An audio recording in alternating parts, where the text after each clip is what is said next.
Hey, this is Sherry, and this is the Be an Idealist video show.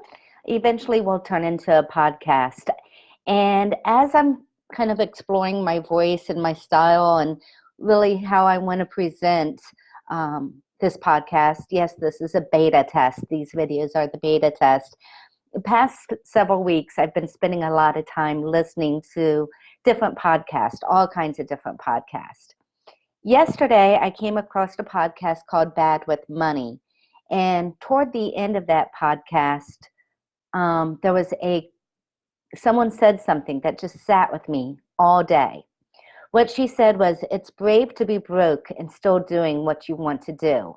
I mean, how idealistic is that, right? So I was thinking about it again. It sat with me all day. And as I was thinking about it, I'm thinking there's been several times in my life where I've been broke and determined. I'll give you an example. When I was 21, I was blessed to have gotten pregnant with my first son. I was 21. I had not finished college yet. And my husband and I did not have a lot of financial support to finish college. But we looked at each other and we said, no matter what, we are determined to finish college so that we will have the careers that we want to have and not make money doing things that are just not the right fit for us. And so we struggled and did what we had to do to finish college. That's been my life a few times throughout the years.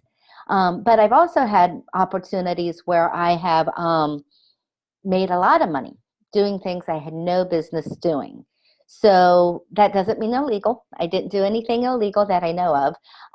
But it meant that I wasn't really happy. I wasn't really fulfilled. I wasn't being my authentic self. And when I do that, when I'm doing something for money that just does not feel like, it feels like it's wasting my time, it just destroys me. Not only does it destroy me, I tend to spend a lot more money than what I'm making because I'm trying to find something to fulfill me because I'm not being fulfilled in my job. So now I keep a quote up on my wall. I'll read it for you. And I keep it there to remind me never to do such a thing again.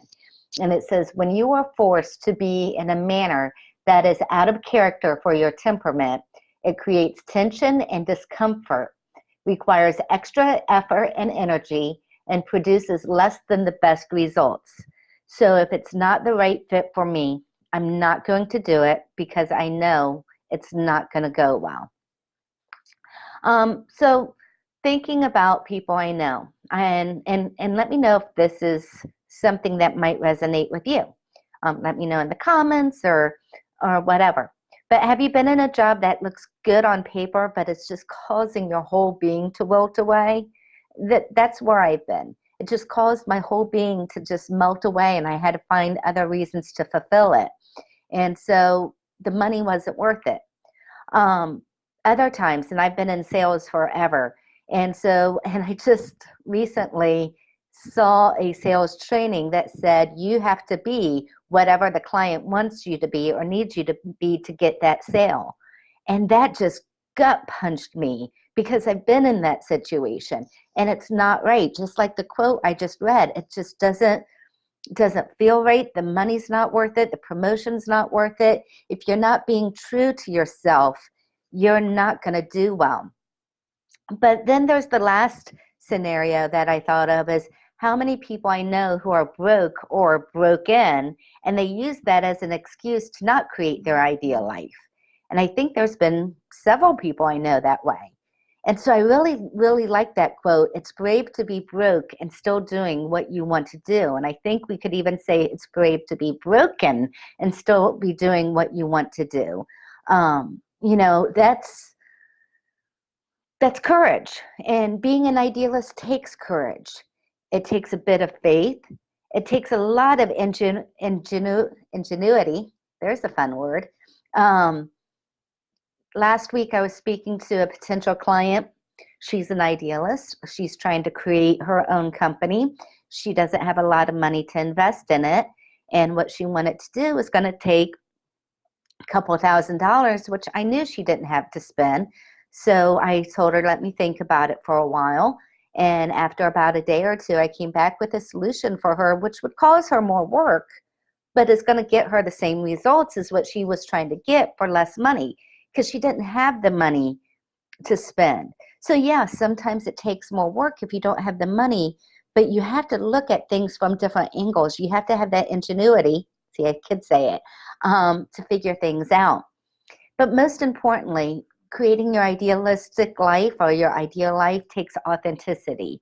You have to be true to yourself. How are you going to create your ideal life if you don't know who you are and what you want?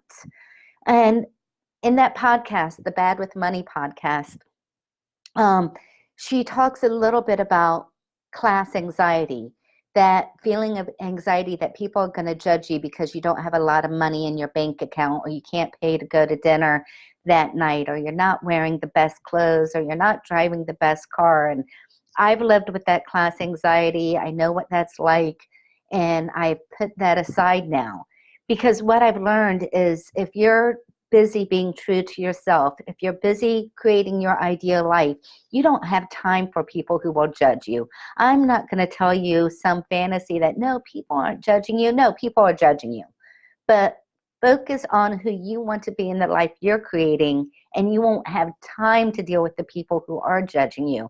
And more importantly, you're going to attract the people who align with you, who are going to help you create your ideal life. And most importantly, they're going to be part of your ideal life. They're going to be the ones who surround you.